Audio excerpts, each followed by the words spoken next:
Okay, when we start doing attached feet, there's a number of different ways that you can do your foot.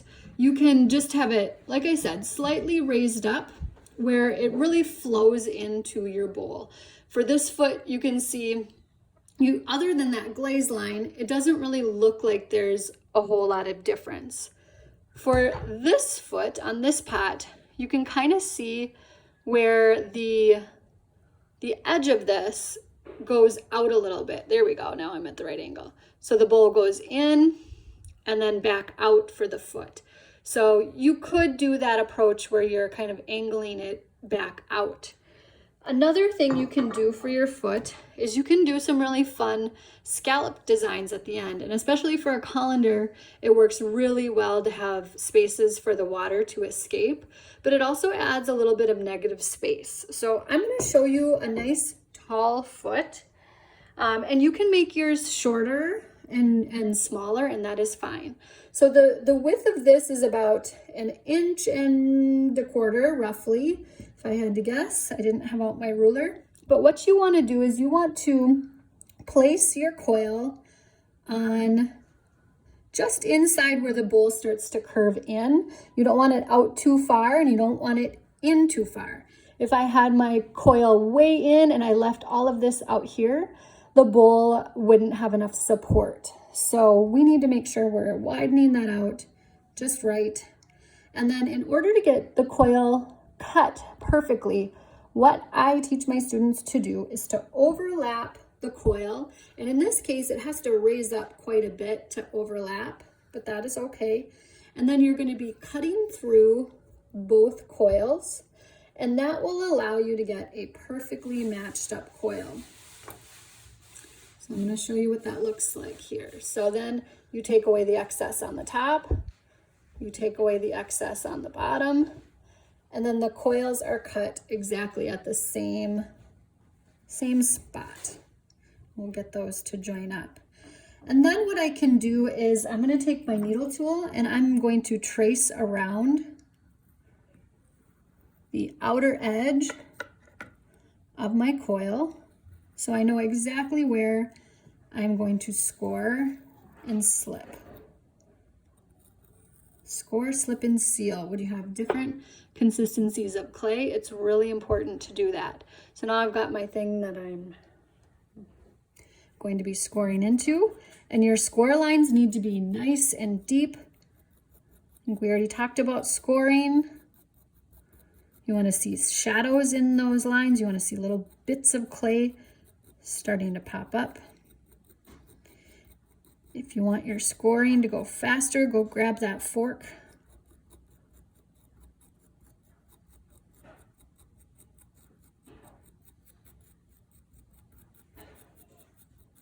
And it's good to go 2 different directions, so you can see my crosshatch lines. I'm going to do the same here.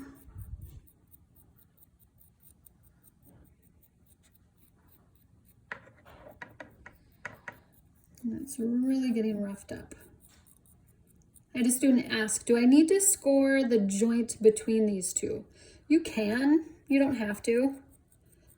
You scoring and slipping the coil down will naturally blend that joint together. And I'm going to take my water.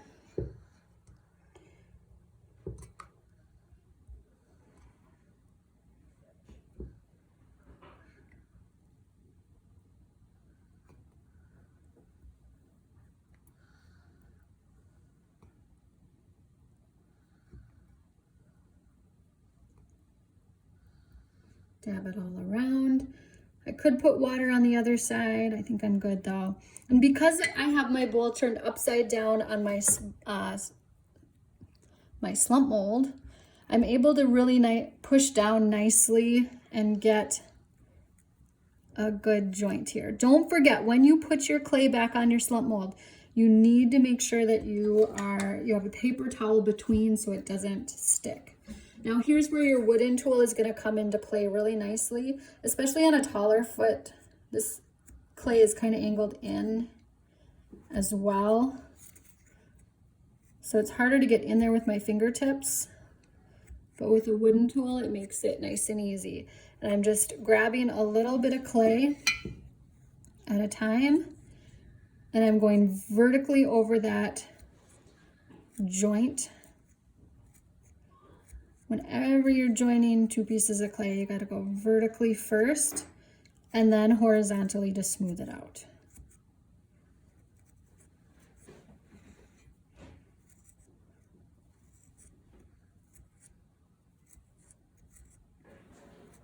And you do want to be taking a little bit of clay from the wall. That is okay.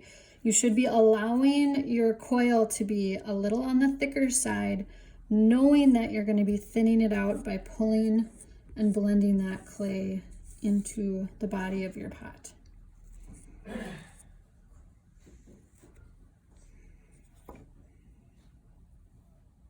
Now I'm going to blend over that joint in the foot.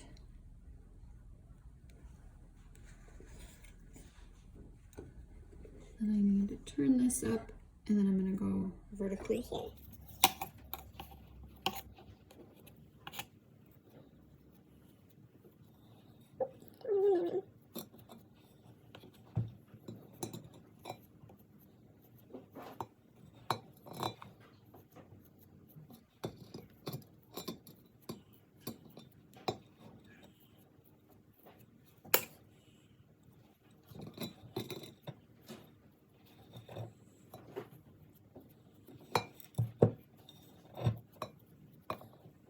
Blend over that joint.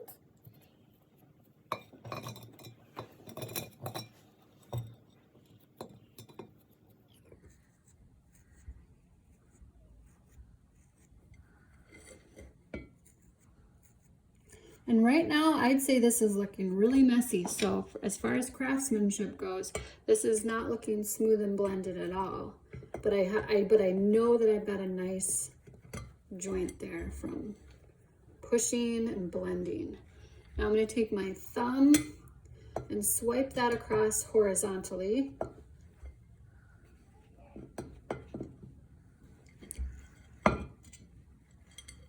Now I'm blending this really nicely. And I'm going to turn this upside down.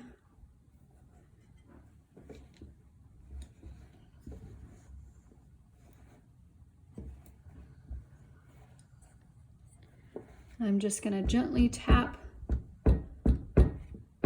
this down evenly so that I can get my foot evened out, and you'll see it probably kind of smashed down in some spots where it was a little high. You can smooth that out. And then the other thing you can decide, remember I was telling you you could scallop your foot. So what I would do is you would want it scalloped evenly as you possibly could. So if you could grab, for example, your loop tool or something to trace, or here, this is what I was looking for, the large loop tool. I maybe push this through evenly at even points, I could get a nice scalloped edge going. There we go. It's looking nice. And then I would just alternate where I put that. And what I would recommend is going straight across first. So I'm just gonna do it at the same point, straight across. And then put it halfway between. Now, all of these things that I'm showing you, these are all options. You do not have to do it exactly the way I'm doing it. In fact, I don't necessarily even want you to. I want you to take some of the strategies that I'm showing you and make choices on what is going to be best for your bowl.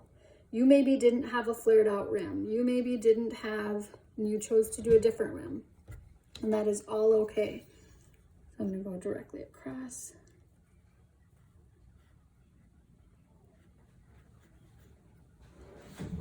There we go.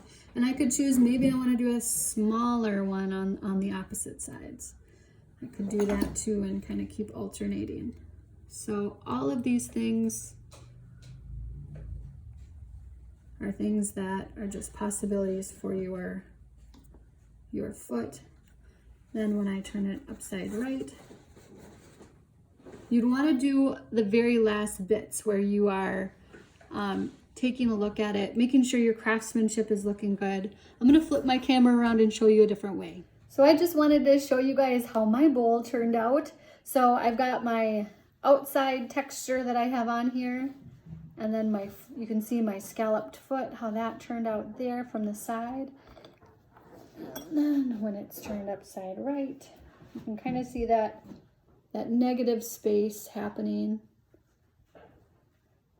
in the foot. And then what I want you guys to do in this very last step as you finish up your bowl, I need you to make sure that all of your craftsmanship things need to get sorted out. So one thing that I've been doing is I've been noticing some little cracks along my edges. Make sure, and this happened in that time-lapse video too.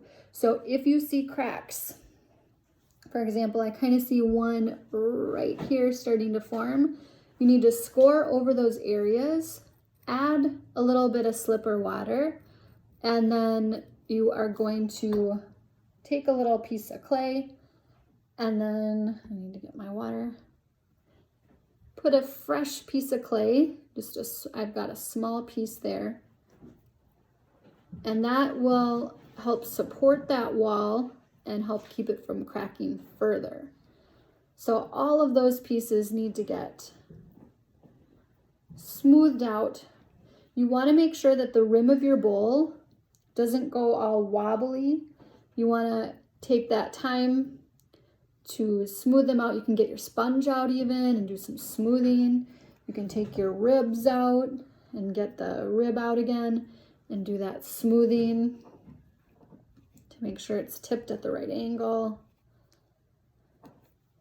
And then just go over everything. And then once you feel like all of your edges are nice and smooth and your foot is looking nice and balanced and your texture is looking good, like I probably should touch up this texture on the back side here.